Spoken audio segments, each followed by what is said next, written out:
Yes, I really enjoyed your opening it up to the audience. That's the kind of thing that I really appreciate and respect in leadership, and so thank you for that example. And for wearing sandals. It made me feel more comfortable not being up here in heels, so thank you. Beautiful event last night. This is not a great event? Are you guys having a good time? Oh my, okay. So, Ferris, this is why presenters don't ask questions, because getting the crowd to interact here, it's a struggle. Come on, guys. Are you having a good time here? Okay, thank you. Little bit better there. There's more coffee. They do a great latte out there, so be sure to grab some. I put the priority here as wife, mother, connector, and educator, because that's what defines me. I'm very blessed. I have a wonderful, loving husband who's home with my twins. I have a little boy and girl that are 10 years old, and they were actually born at the time that the Bitcoin white paper was released. They're actually sandwich babies because the white paper was released, they were born in a snowstorm in Ohio, and then the Genesis block was minted with Bitcoin. So I look at 10-year-old children, and it helps me put a timeline on the growth of the blockchain ecosystem. And connecting that ecosystem is a wonderful part of what I get to do with the Blockchain Chamber of Commerce. Raising awareness, facilitating adoption, and inspiring advocacy for commerce, consumers, and people building careers in blockchain is what I get to do on a daily basis. And educator is the last designation that I have there. And I had the privilege to teach for 13 years. And I'm certified Reg Ed, Special Ed, and Gifted. I've taught from babies through college, and educating around blockchain is something that is both a privilege and a responsibility that I take very seriously. And helping connect with individuals around the world. We actually have 23 chapters currently in places like the Gold Coast in Australia. We have one I'll be speaking a little bit later on that is being established here in Dubai, and we're very very grassroots. We're not an organization that's coming in from the United States saying, we're bringing this to your country. No. We're saying, who are the leaders, who are the innovators, who are the people that are actively engaging in this ecosystem, and how can we give them the supports and the connectivity to do what they're doing even better? So that's our model. And what I want to talk to you a little bit in a more focused way today is around how fear has played a role in the expansion of the blockchain ecosystem and the implementation of the technology. And so before we go there, I do want to give a shout out.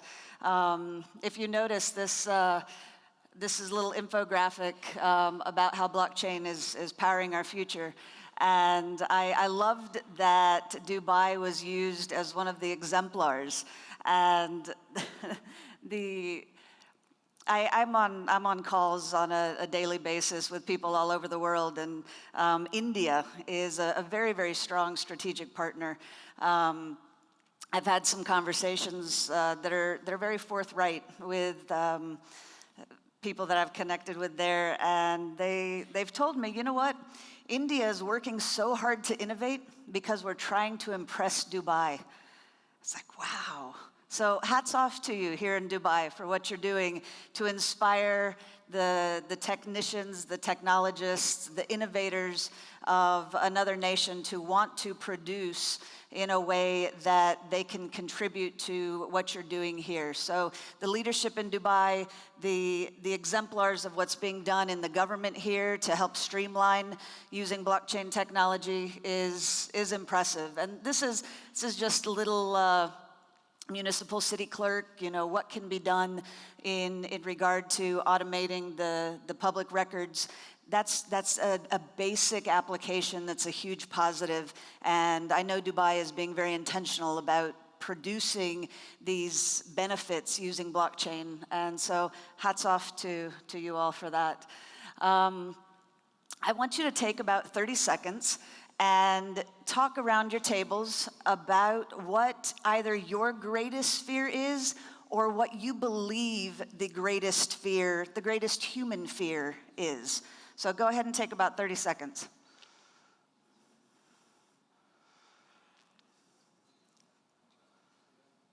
This requires speaking to each other.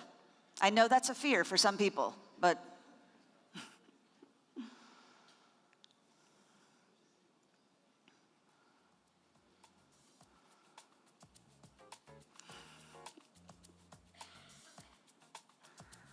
okay, anybody willing to share what the person at their table said was a greatest fear? Yes.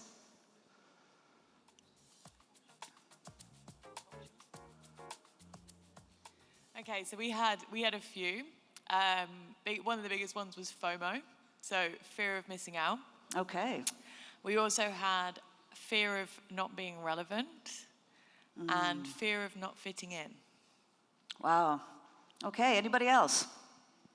You had some big ones there. Nobody else? Okay. One more.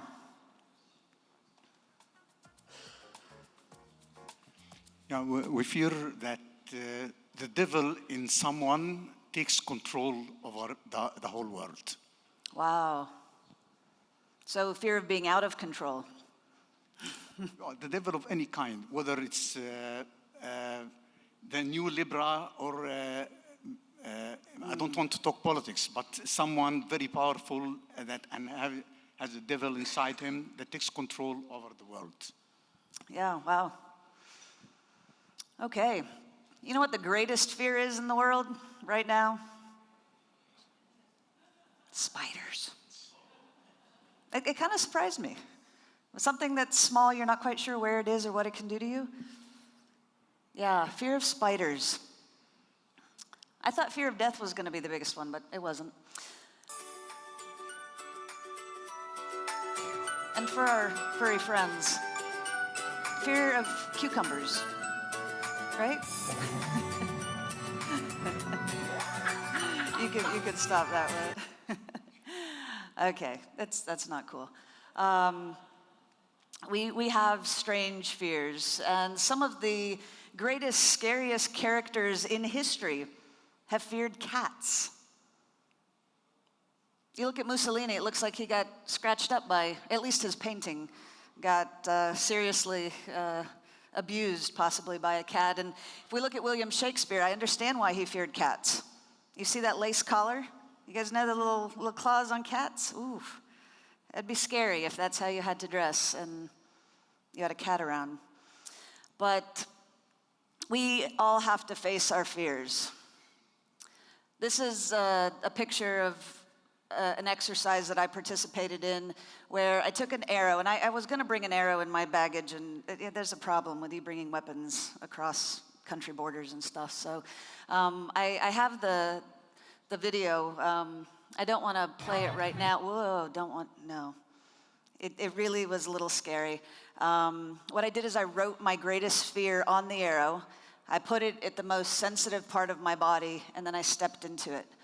And we've had fear of the unknown be something that has kept people from stepping into blockchain technology or stepping into engaging with cryptocurrencies. And the only thing that I have seen in this mass adoption cycle that we're in that has taken people and transitioned them out of fear of the unknown is the fear of missing out. And I have the little rocket ship to represent that. You know, that moonshot you saw your friend make, you're like, oh yeah, you know, I'm gonna get in on it too. And people in 2017 got into, you know, that hype cycle, and a lot of them got hurt. So what we're hoping to do is inspire transition into blockchain technology through education and through helping build perspective. So the fear of the unknown doesn't hold people back because we're overcoming that with information that's actionable. So you can step into the technology. The this was another weird fear that I ran into, ataxophobia, but it made me think about issues that we have around blockchain technology that people truly fear. Now, ataxophobia is just like fear of things not being tidy or neat, but we've had a lot of fears in the ecosystem. We've had regulatory uncertainty. We've had questionable exchanges. When I put bad actors, I could have put a lot of names in that block, but I'm not here to call out any projects or any exchanges or anybody who hasn't been a friend to the community because they've been self-centered. I believe that we empower ourselves as an ecosystem by having good actors come together and self-monitor.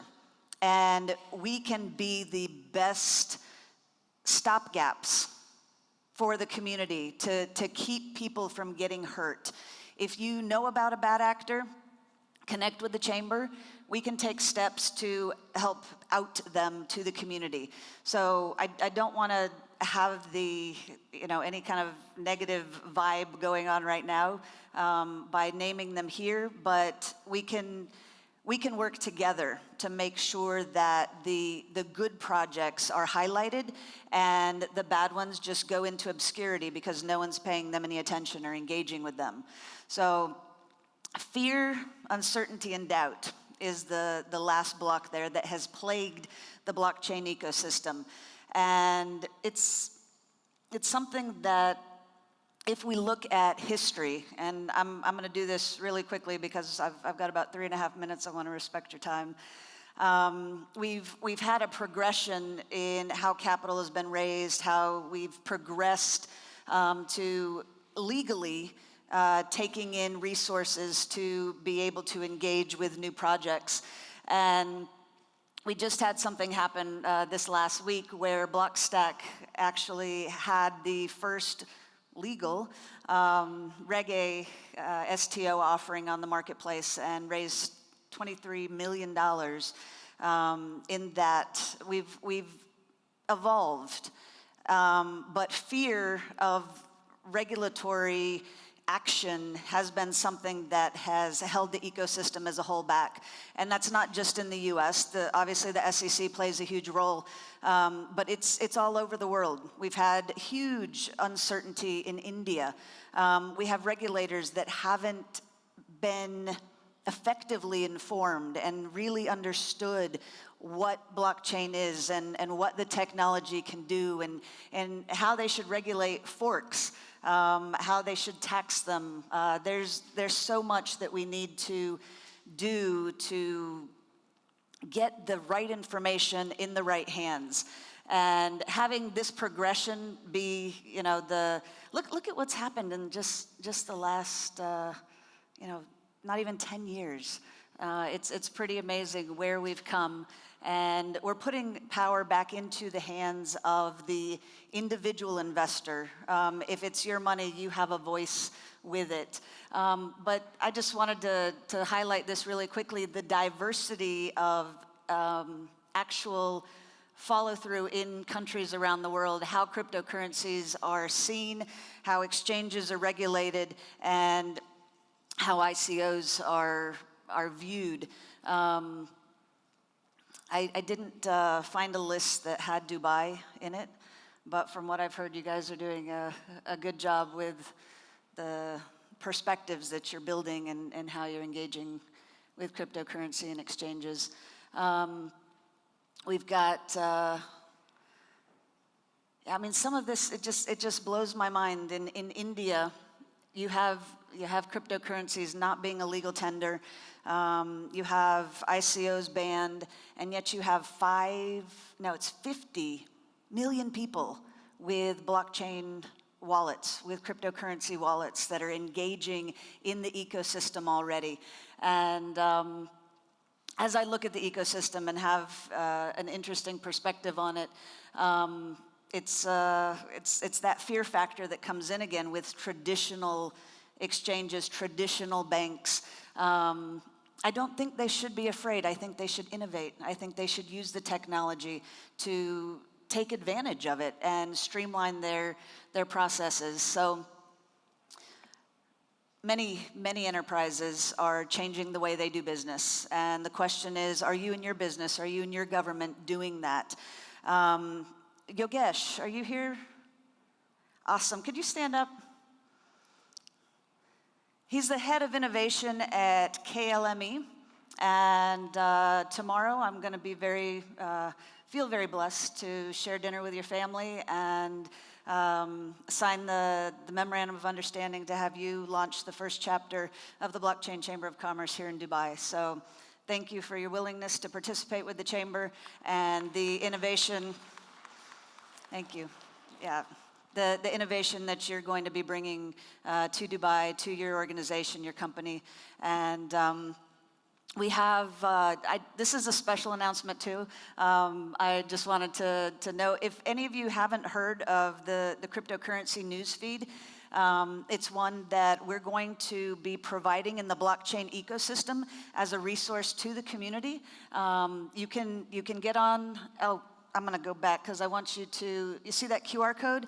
If you take a picture of that, it should pop up the blockchain ecosystem invite on your phone, and it's free to onboard. You can set up a profile, and the opportunity to engage. This is a brand new platform that's been designed to allow the community to be a resource to itself and to be highlighted to the rest of the world so that people can have an opportunity moving forward to self-designate into the 12 verticals that are showcased there. We have energy, we have government, supply chain. If you're in supply chain, watch for the news, the 25th, I think that's tomorrow, right? We're gonna have a big announcement coming about someone who's a member of the chamber. He's a patent holder that actually has a really positive way to impact the digital matching of loads, carriers, and drivers to really create a positive impact on supply chain, not only in the US, but worldwide. So that's fun news that's coming from the chamber, and I'll be happy to share that with you. I wanna read this quote as I wrap up, and I hope that as you read it with me, that you internalize this and that you recognize the role that you have to play and what you can do if you step into the power that you have. So our deepest fear is not that we are inadequate. Our deepest fear is that we are powerful beyond measure. It is our light, not our darkness, that most frightens us. Your playing small does not serve the world. There is nothing enlightened about shrinking so that other people won't feel insecure around you. We are all meant to shine as children do. It's not just in some of us, it is in everyone. And as we let our light shine, we unconsciously give other people permission to do the same. As we are liberated from our own fear, our presence automatically liberates others. So be the change. Join us. Replace the fear of the unknown with curiosity, which you've already done, which is why you're here. And then education and action.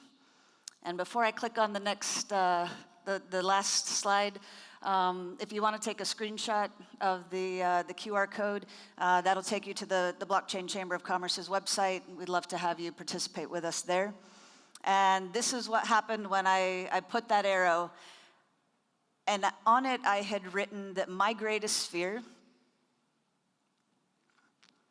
was disappointing my family.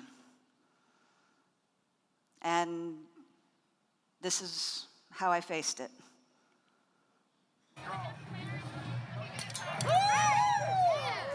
So face your fears.